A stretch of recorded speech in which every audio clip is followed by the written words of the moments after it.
Uh-huh. I just feel like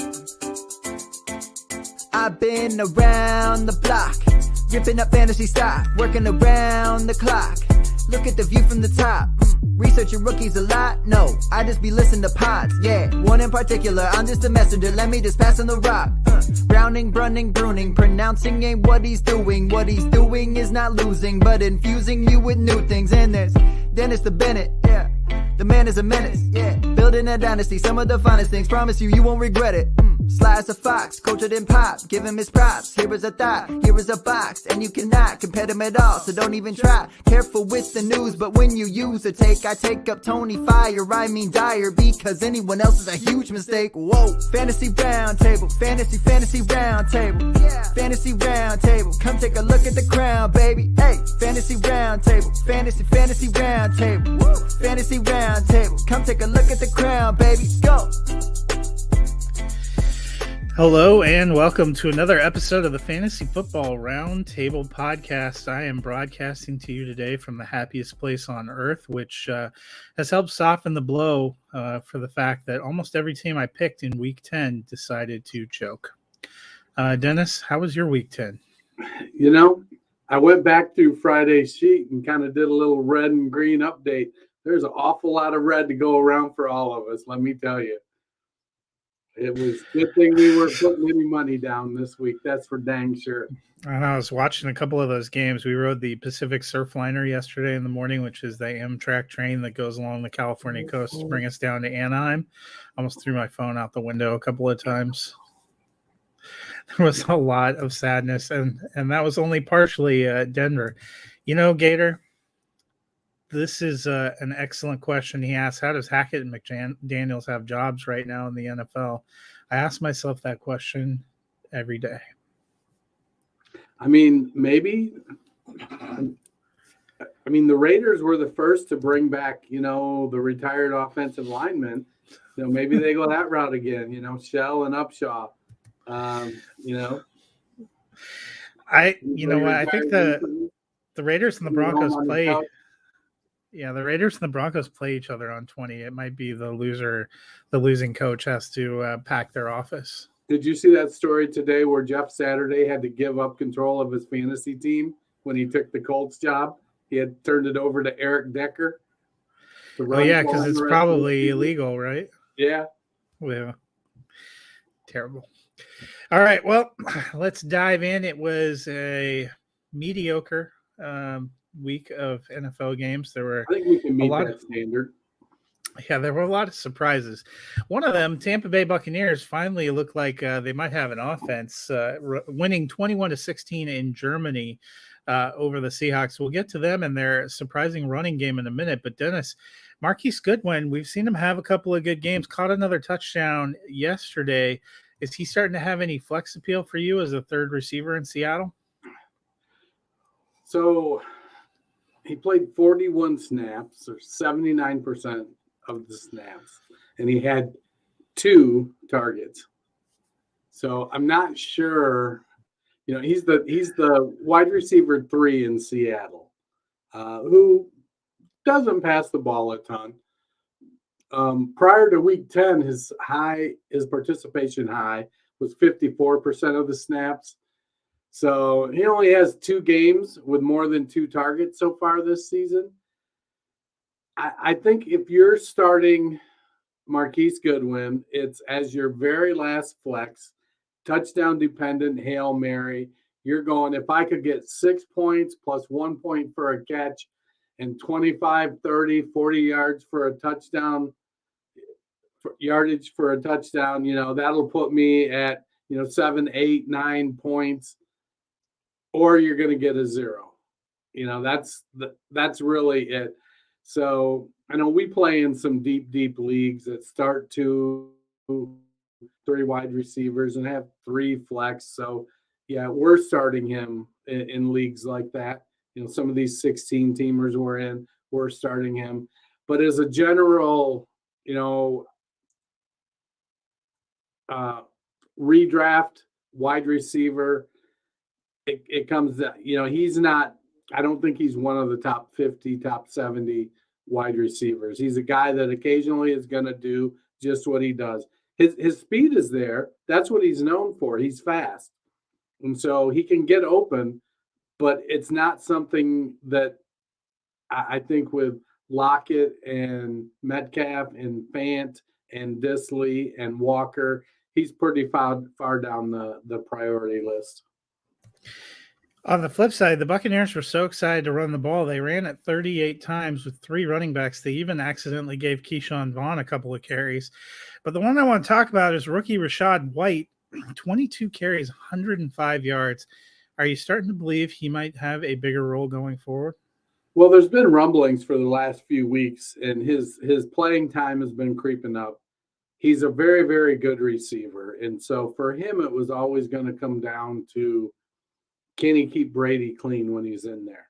You know, we know Leonard can. He's very dynamic. He's young. He's got fresh legs. And he actually started that game Sunday. So I think that we're probably going to end up with some hot hand situation. I don't think they're just going to go away and make Lenny the backup. I think Fournette's still, as long as he's healthy, but, you know, they have reason if Leonard is not healthy, quote unquote, to play White. And White's showing out well. Like I said, he's youthful. He's got some pep in his step, excellent receiver. So as long as he takes care of the little things, Brady will be comfortable with him. Yeah, and Fournette got a little banged up yesterday, so we shall see. Yeah, that's why Keyshawn Vaughn played.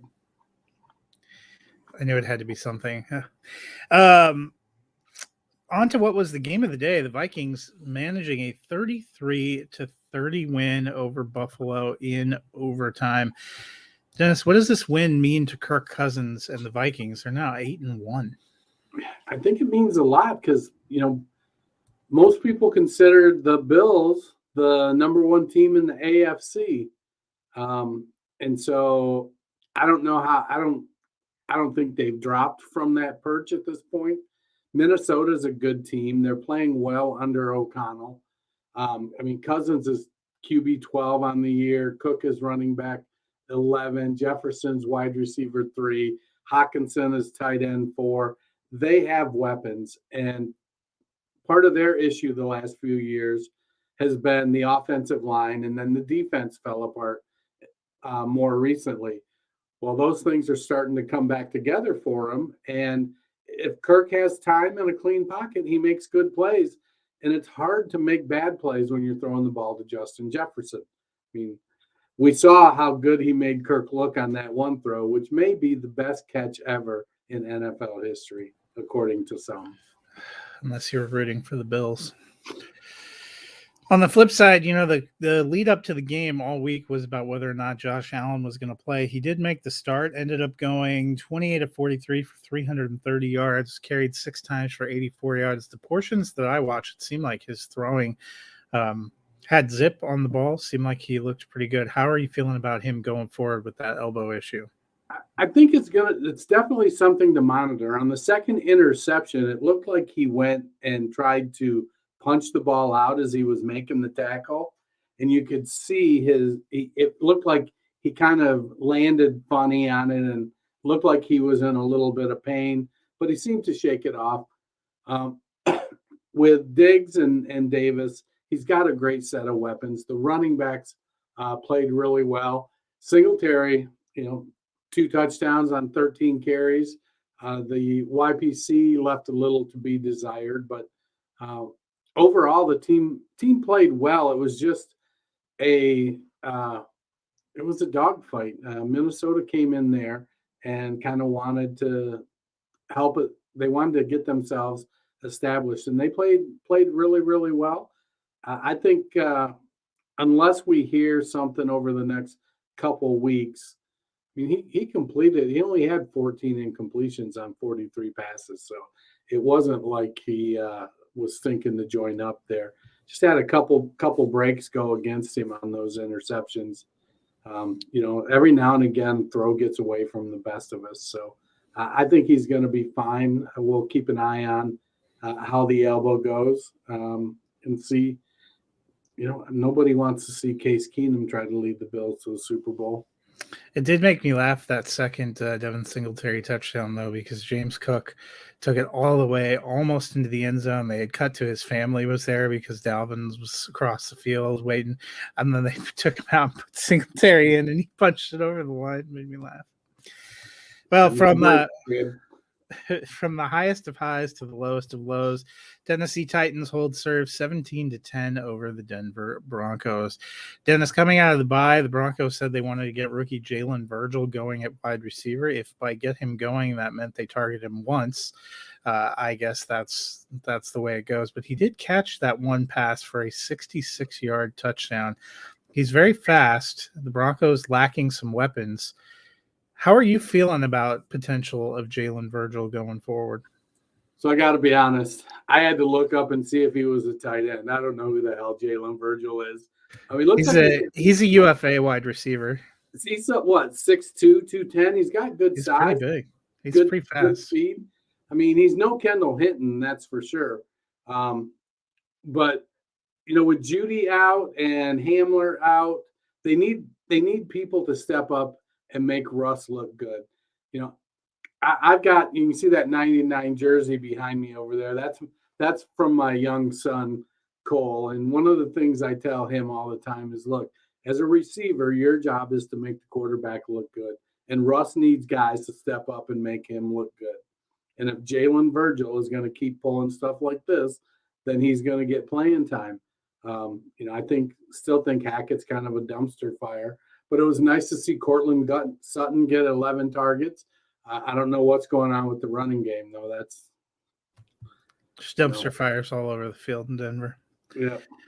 On the flip side, we've been talking about the lack of interest we have in the Titan passing game. Brian Westbrook-Ikhine gets 5 catches, 119 yards, and 2 touchdowns.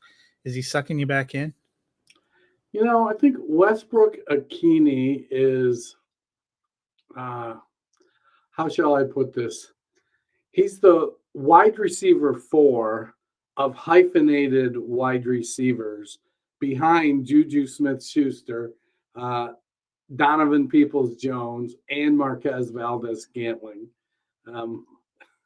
He's played more than 60% of the snaps in 8 of 9 games, so he's getting on the field. And in games where he had games where he played 65% and 74% of the snaps and received 0 targets.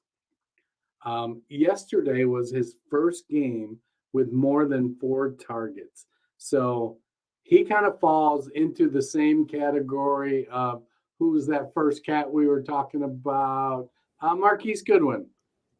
He's a deep flex play. Maybe he's going to step up and get consistency. Now with Tannehill back, maybe something's going to change there. But now Treylon Burks, Robert Woods, he's going to be the wide receiver 3 on that team. So I feel like playing the Who. I'm not going to get fooled again by Brian Westbrook-Ikhine or anyone for the Titans. On to the next game was somewhat of a surprise, but probably made your heart happy, and that was the Detroit Lions went into Chicago and got the 31-30 win. The Lions now have won back-to-back games. Are they starting to figure it out? They've always played really hard for Dan Campbell. He is a coach's coach. He gets the teams fired up. But they're playing with a lack of talent on the defensive side of the ball.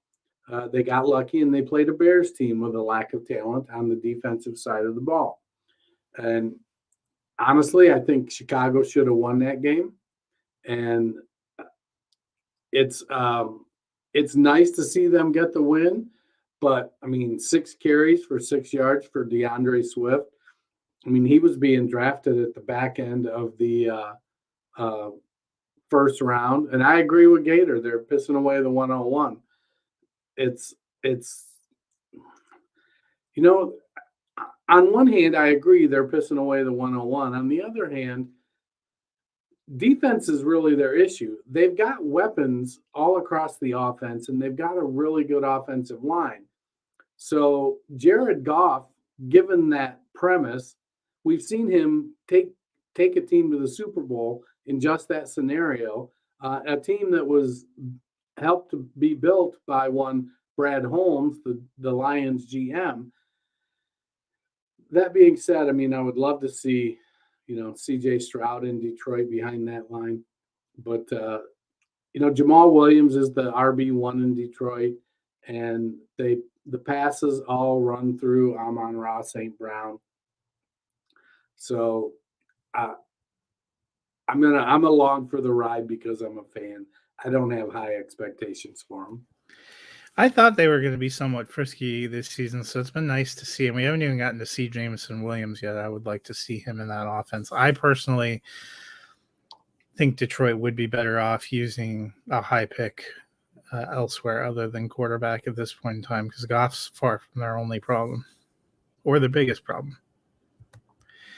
On the flip side, Cole Kmet, another decent game, catches 4 passes, 74 yards, and another 2 touchdowns. He seems to be heating up as Justin Fields is heating up.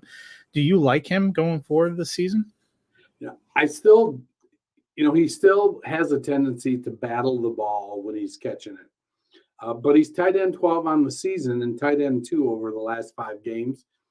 But he's developed a really, really good chemistry with Justin Fields. Fields, for all of his rushing exploits, likes to throw the ball. He doesn't want to run if he doesn't have to.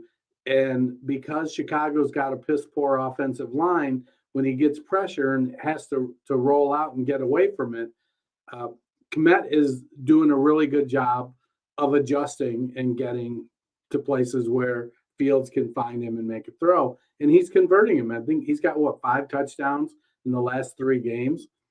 So, I don't think that is sustainable. So he's going to have to start to hopefully build the trust with Fields as far as getting the targets, because he's going to have a stretch where he goes 4, 5, 6 games without scoring a touchdown. And when he gets there, can he get 6, 7 catches, 60, 70 yards? That's going to be the real question.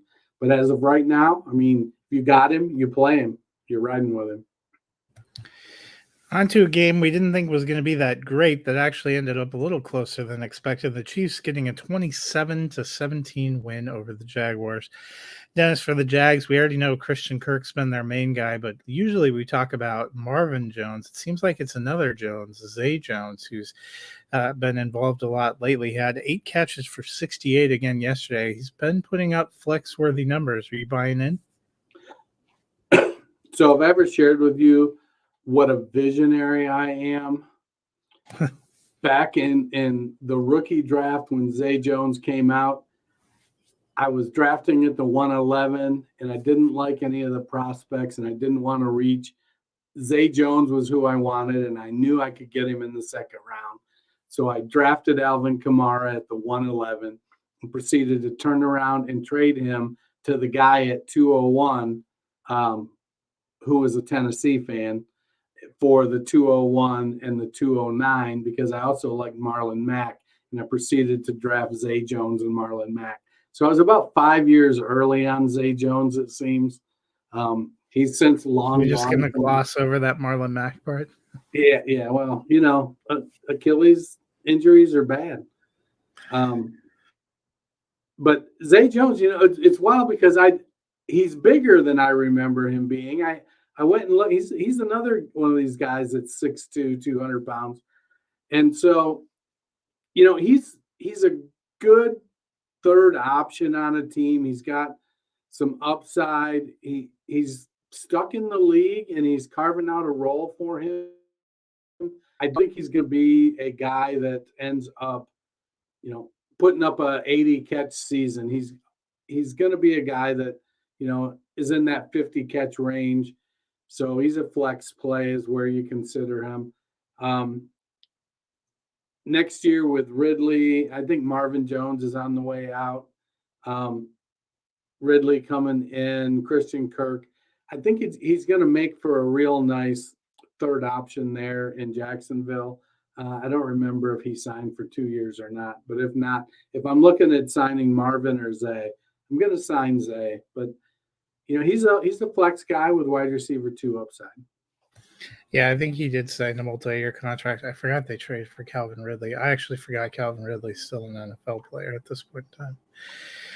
On the flip side, the Chiefs' backfield just continues to be a giant question mark. But Isaiah Pacheco, 16 carries for 82 yards, led the way. McKinnon, Burton got carries. Kadarius Toney got carries. No CEH carries yesterday. Is Pacheco the guy you want going forward? Well, this is the perfect type of game for what Pacheco does. They get ahead and they want to grind the clock some. They're still going to throw the ball, but Kansas City got up by 20 into the second quarter, and after that, it was just shorten the clock, run Isaiah Pacheco. He had 16 carries, 82 yards, a very serviceable day. No targets, which is kind of par for the course for Pacheco. I think he's moved into the RB1 role in Kansas City. But McKinnon probably has more upside with the passing game, and CEH is now just a handcuff to both of those guys, pretty much. Yeah, I mean, it certainly seems to be tracking that way. I saw this tweet that the last 3 games for Clyde Edwards-Helaire, 29% of the offensive snaps in week 7, 6 touches, week 9, 15% of the snaps, 5 touches. This week, only 6% of the snaps and 0 touches. So, yeah, up until this week, the low snap count was concerning, but when he was in there, he was getting the ball. Yeah. And this week, when he was in there, he wasn't getting the ball. On to another game that was a little lopsided. The Miami Dolphins win 39-17 over the Cleveland Browns. Dennis, I had wondered if Harrison Bryant would be of interest with no David Njoku, and he caught 3 passes for 15 yards and a touchdown. What do you think of Harrison Bryant's prospects going forward this season and beyond? Bryant is a really talented tight end. He's athletic, was probably the best pass catching tight end coming out his rookie year. And he's starting to settle into the NFL. He's sort of falling into that more traditional tight end development process in the NFL. It's taken him a couple years. He's got to get comfortable blocking NFL players, put on a little more muscle. I like him. I don't think he's going to surpass Njoku. When he comes back, I think he'll slide back in to the tight end 1 spot, and Bryant will be the 2.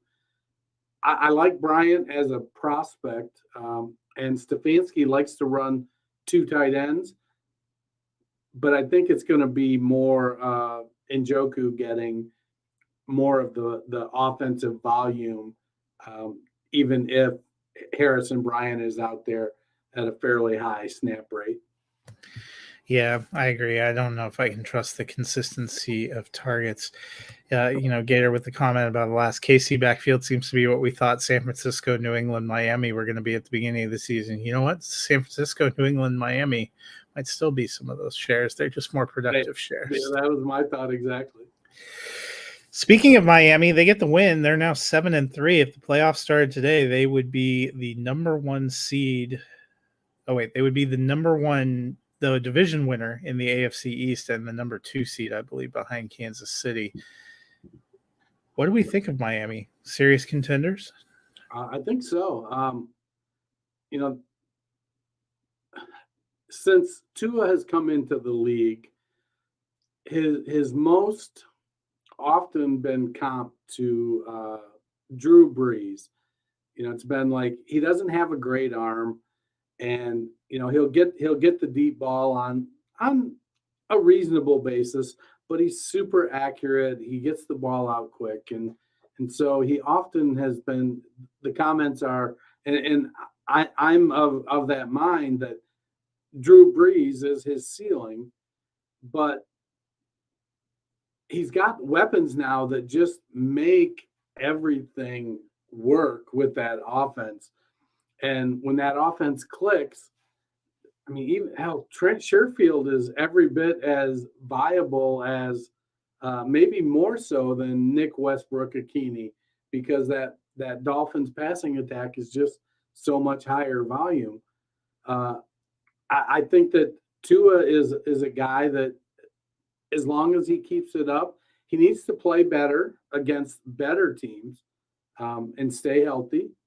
But if he does, I think they're well on their way to making a playoff run. And their running game is nothing to sneeze at with Mostert and Wilson. As long as they both stay healthy, they've got a great shot. Yeah, I like what the Dolphins are doing. I mean, they actually have a win over the Bills this year, and they have a win over the Ravens. So some good things potentially for them. On to the next game, the New York Giants getting the 24-16 win over the Houston Texans. Dennis, the Texans are sliding down into that elusive number 1 pick slot in the draft right now. Davis Mills had a great year last year, threw for over 300 yards this week. How are you feeling about Davis Mills? If Houston ends up at the 101 or 102, should they move on? Davis Mills is a quarterback I stick in the same vein as Jared Goff. Give him great weapons, give him a great offensive line, and he's not going to hurt you, but he's not going to put the team on his back and carry it to victory. He'll play well, given the right circumstances. But yeah, he had over 300 yards, but he only threw for 1 touchdown. Now, some of that you could say is Nico Collins hasn't been consistent. Brandon Cooks hasn't had his typical year. And the other guys there, Chris Moore, Philip Dorsett, are a who's who of who.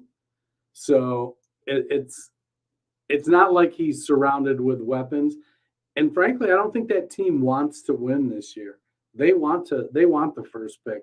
They're going to go out and they got the team playing hard, but they've built it in such a manner that it's so undermanned that even if they play hard and people walk away going, man, they're buying in, they're giving it their all. Well, they're still going to be vying for that 101. And if they do, I think, bringing in Bryce Young isn't a bad thing for them.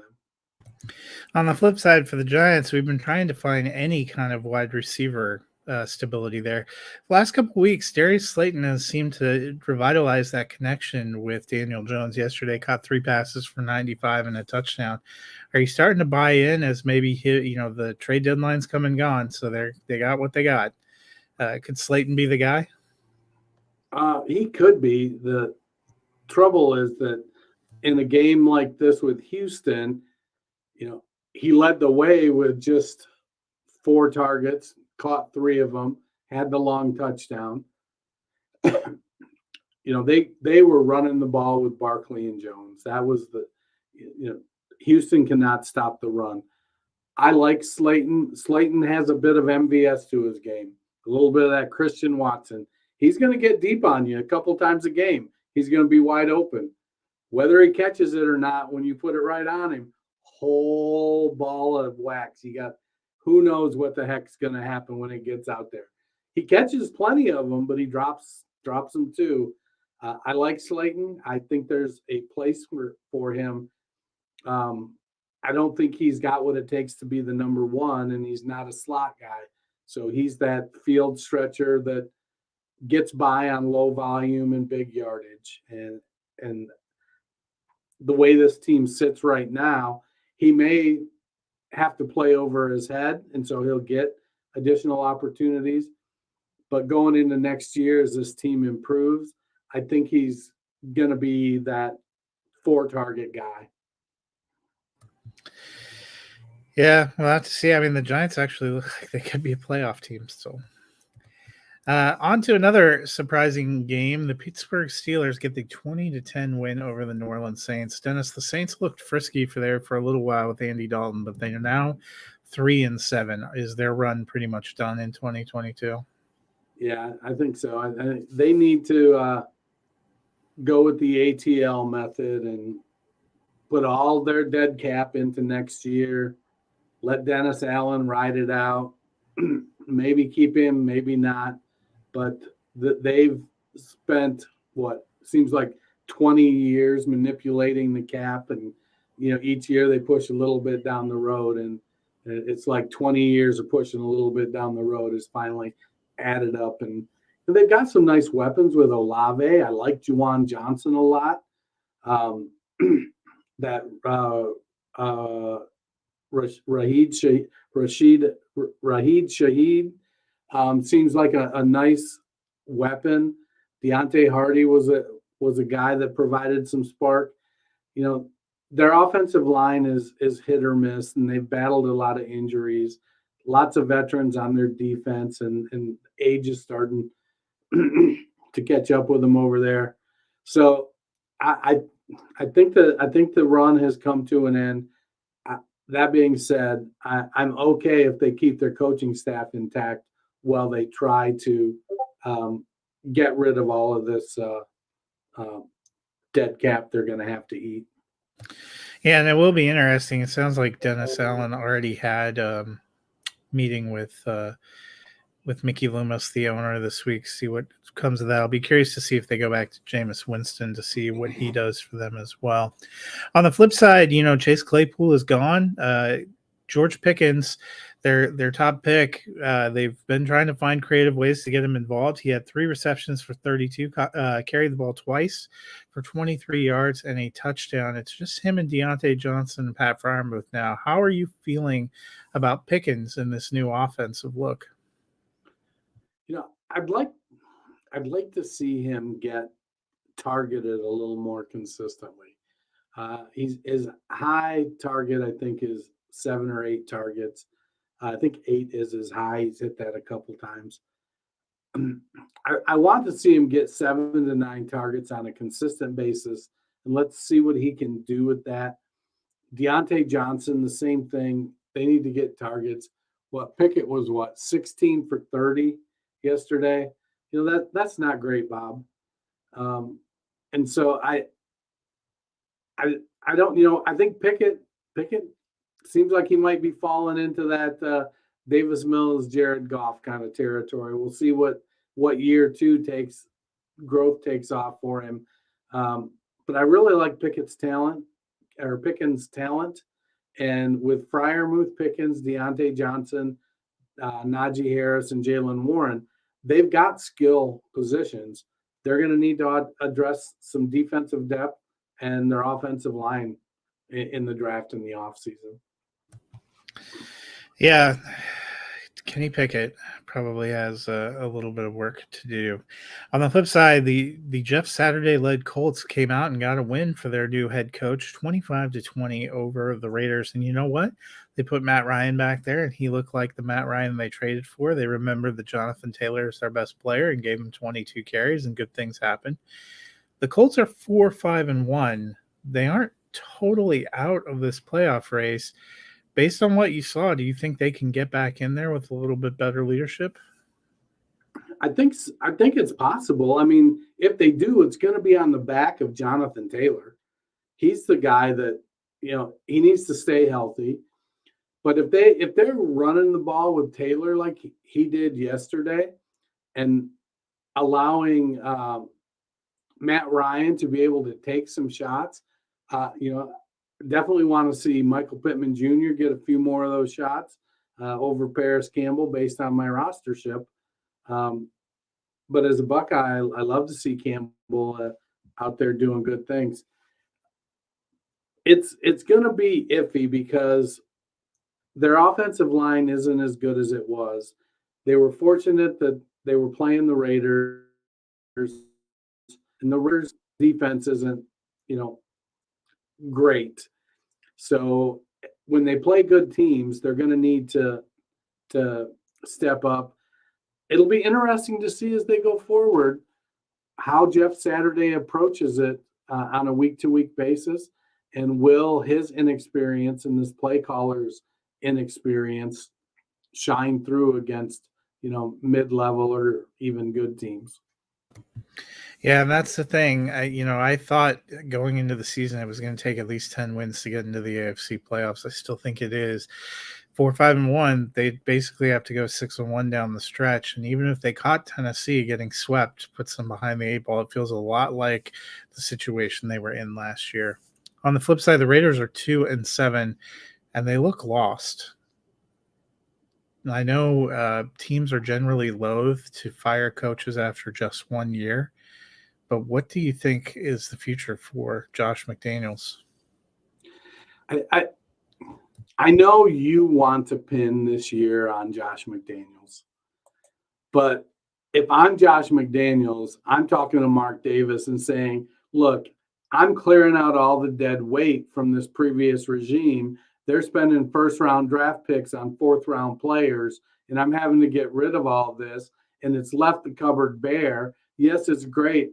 We went and got Devontae Adams, but, Josh Jacobs is going to be a free agent. Darren Waller has been injured. Some of these defensive guys haven't worked out. So I think Jacobs is fine. He's going to be stable for the rest of the year. Sorry, I got a little frog in my throat. I think he'll go into next year and be allowed to put a little more of a stamp on this team via free agency and the draft. Whether that works out, a whole nother question. But if they decide to go one and done with him, I'm not going to be super surprised about that either. But I think he's fine. Yeah, I mean, in general, it's kind of hard to see what a coach, but I don't really like what he's done as a coach. But more importantly, it seems like he's starting to lose the locker room. You've had Devontae Adams and Derek Carr come out and say some things that, if it's me, I would be worried. And I know that a lot of Raiders fans are really unhappy with where they went. I think the team played above itself last year in qualifying for the playoffs. They probably weren't quite as good as their record last year, but they have taken a pretty meteoric fall from where we thought they might be. Speaking of meteoric falls, thank you, Dallas Cowboys. Every time I start to believe in you, the Packers get the 31-28 win. Dennis, the Cowboys offense played pretty well, but their defense had been really lights out throughout this season, and the Packers offense hadn't been able to do anything until yesterday. Is this a worrying sign for Dallas as contenders? Oh, sometimes you just meet a team that puts their best effort together and it gets you. Dallas didn't get to the quarterback when they had 1 sack yesterday, 2 sacks yesterday. And Rodgers was able to get Watson converting the plays. I shudder to think what Watson's season would look like if he had caught that pass on opening day. But he came out yesterday and he played great. He did what he needed to do. I think that Dallas has a good team, but they've got a shitty coach. I like how some people said Mike McCarthy finally did something to help the Packers win. Right. You mentioned Watson, 4 catches, 107 yards, 3 touchdowns. Is this a sign of things to come as we close out the season? I think he's going to get the opportunity.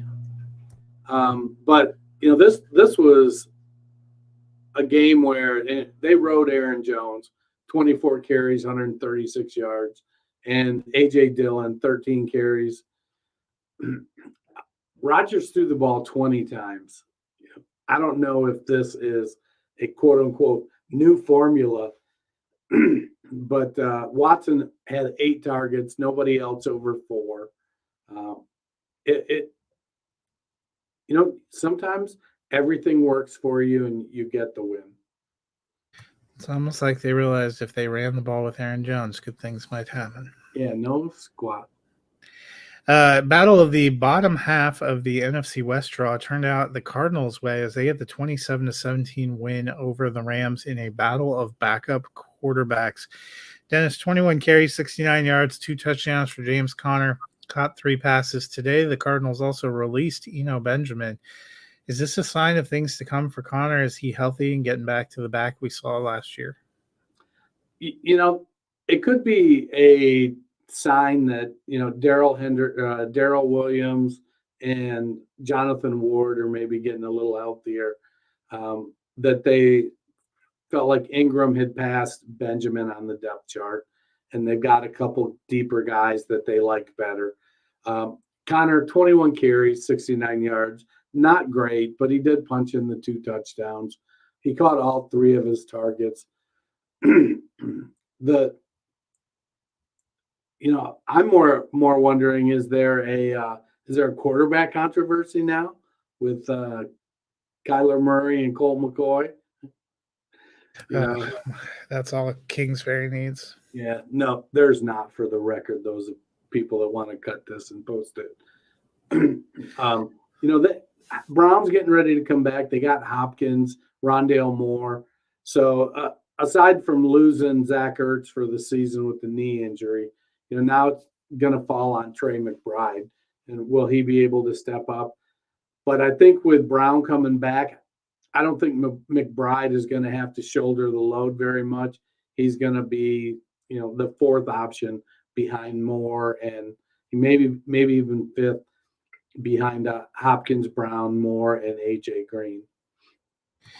On the flip side, the Rams are now 3-6. Cooper Kupp leaving with an injury. We'll have to see about his status. I haven't seen updates today.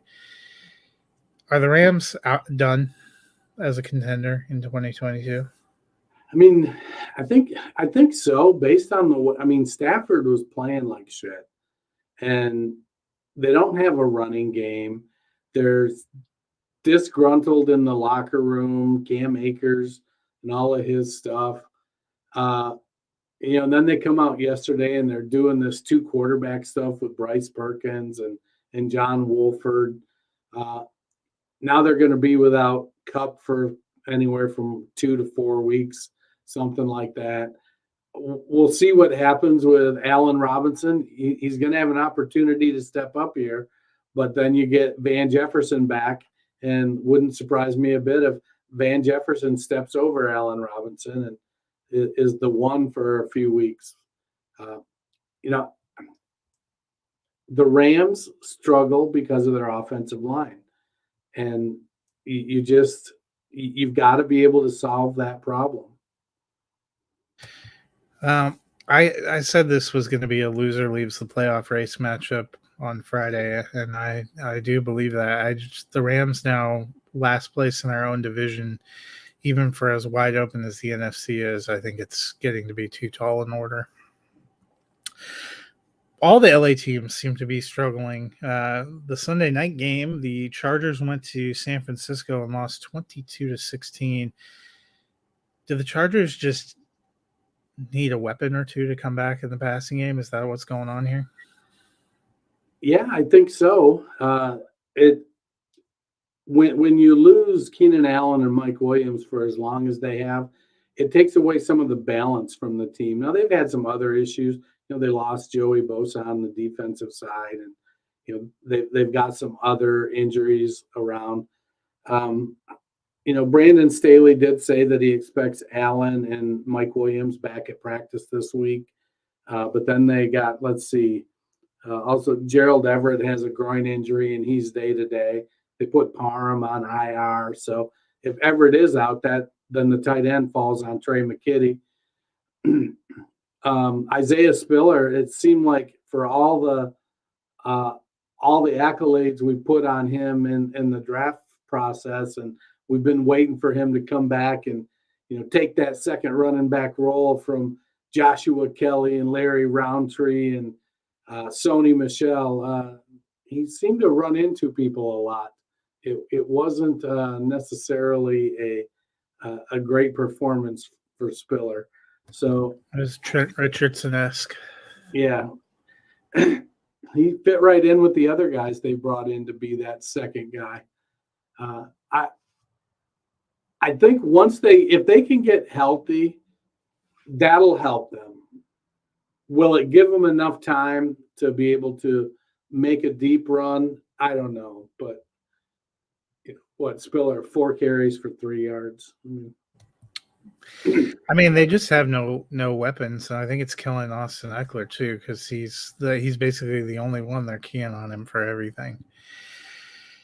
On the flip side, the 49ers now are 5-4, kind of surging up there. They, of course, did all fantasy players a great favor by giving 18 carries to Elijah Mitchell in his return for 89 yards, while they gave only 14 carries to Christian McCaffrey. So you're welcome, America.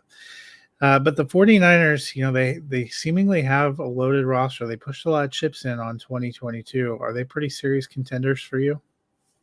Yeah, I mean, their defense is phenomenal.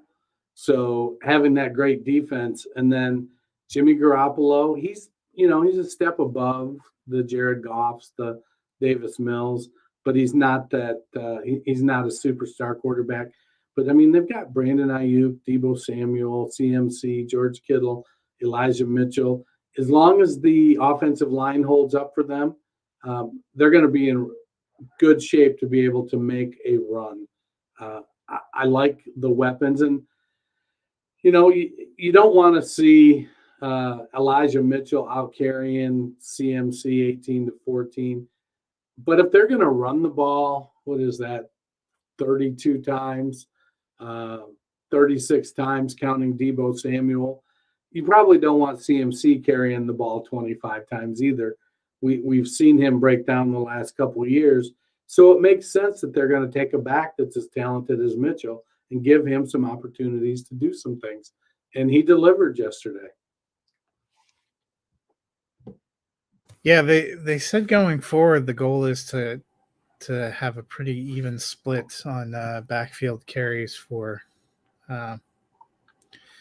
Mitchell and CMC, which I thought seemed a little weird. But well, I could see him, splitting the carries pretty evenly, but targeting CMC much heavier.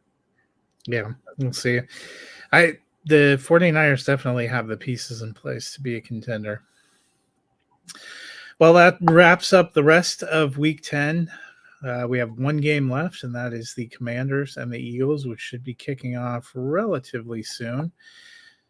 I picked the Eagles. I know. I think you did too. Let's see. My picks this week haven't been that great, so I'm starting to get nervous for Me too.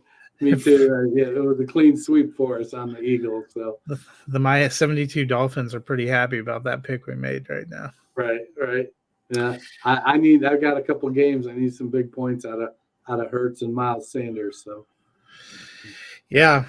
Well, there's a couple options, at least if you need a Monday Night Miracle. Some of these Monday night games, it's been like, oh, we need the Monday Night Miracle. These teams are not going to provide it. Right. But we shall see. Matt and I should be back on Wednesday looking at this game and looking ahead to the Thursday night game, which, if I recall, actually had some decent potential in the matchup.